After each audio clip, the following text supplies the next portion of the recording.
یا صاحب الزمان یا وارث قرآن.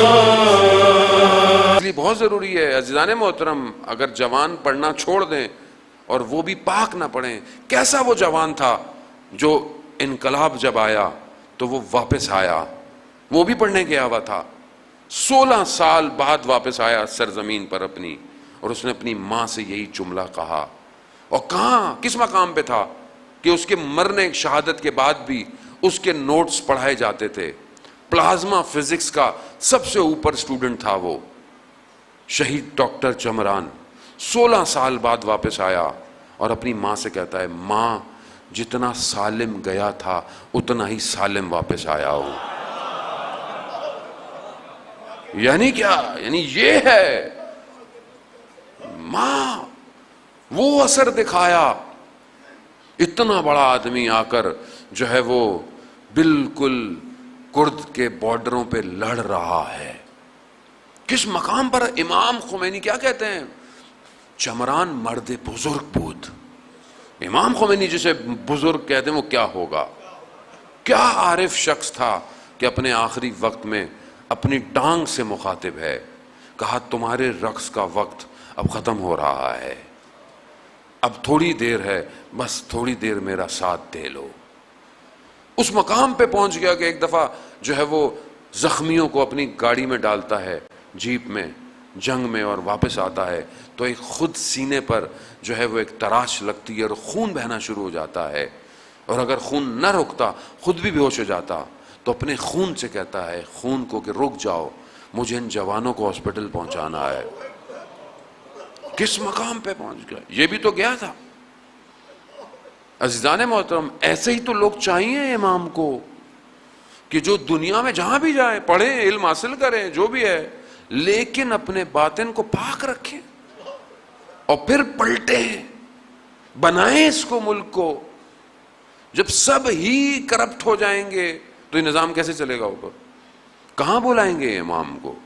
یہ ذمہ داری ہے ہماری عزیزان محترم، ہر فیلڈ میں پڑھنے کی، ہر ایجوکیشن ہو، چاہے گورنمنٹ ہو، چاہے جو بھی ادارہ ہو، اس میں پاک لوگوں کی ضرورت ہے تاکہ پاک فیصلے ہو سکیں. جب ذہن عالی ہوں گے تبھی ان ذہنوں پر کوئی چیز اترے گی. جب ذہنی نجس ہو تو پھر کہاں اللہ کا نجوہ اس کے اوپر آئے گا؟ ہمیں اسی طرح پڑھنا ہے. پروردگار قرآن میں یہی کہہ رہا ہے. خوب یہ بنایا، لوگوں کی سمجھ میں نہیں آئی، لوگ اعتراض کرتے رہے، لوگ ہنستے رہے، مگر پانی آ گیا. جب روئے زمین پہ پانی بھر گیا، وہ الگ بحث ہے پانی کہاں کہاں تک تھا. علامہ طباطبائی نے اس کو بہت ڈیٹیل میں بحث کیا ہے تفسیر المیزان میں.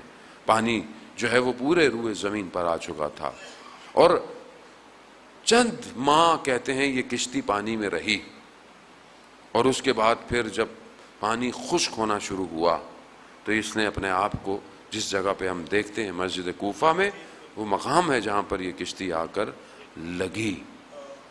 کشتی بھی بتا رہی ہے آخری حکومت کہاں بننے والی ہے. خدا اپنا نظام پہلے سے کر رہا ہے، حادثاتی کچھ نہیں ہے، یاد رکھیے گا.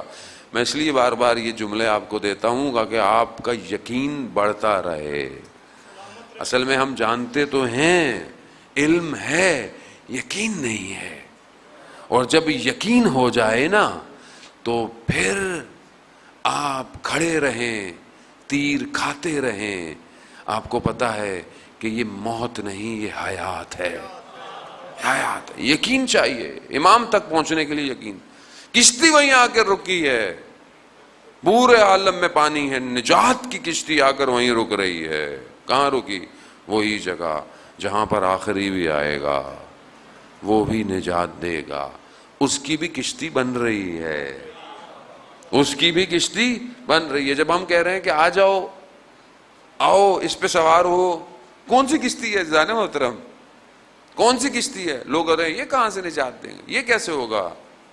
اپنے ہی لوگ مسکرا رہے ہیں، اپنے ہی لوگ ہمارا مذاق اڑاتے ہیں جب کہہ رہے ہیں کہ یہ جو نظام ہے مرجیت کا،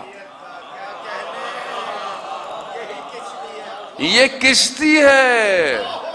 یہ سب کو دعوت دے رہی ہے، چاہے اہل سنت ہو، چاہے کوئی بھی ہو، چاہے مسیح ہو، آؤ اسی نظام پہ سوار ہو، یہ نظام تمہیں نجات کی طرف لے کے جائے گا، یہ تمہیں لے کے جائے گا اس آخری کی طرف، مگر تم ہنس رہے ہو، کیسے ہو سکتا ہے؟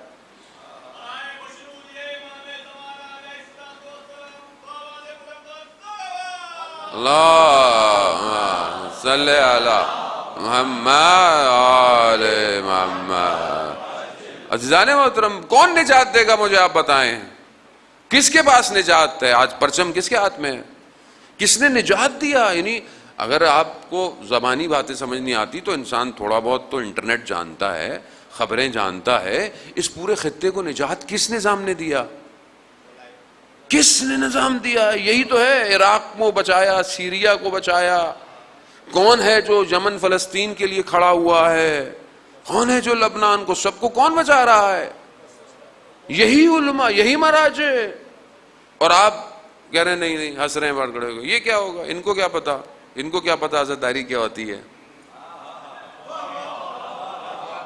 انہیں کیا پتا ماتم کیا ہوتا ہے، انہیں کیا پتا؟ بھائی آپ کو پتا ہے تو آپ کر لو، آپ کرو، سب کرو، لیکن اگر آپ کو سمجھ میں نہیں آتا وہ مسئلہ نہیں ہے۔ دیکھیں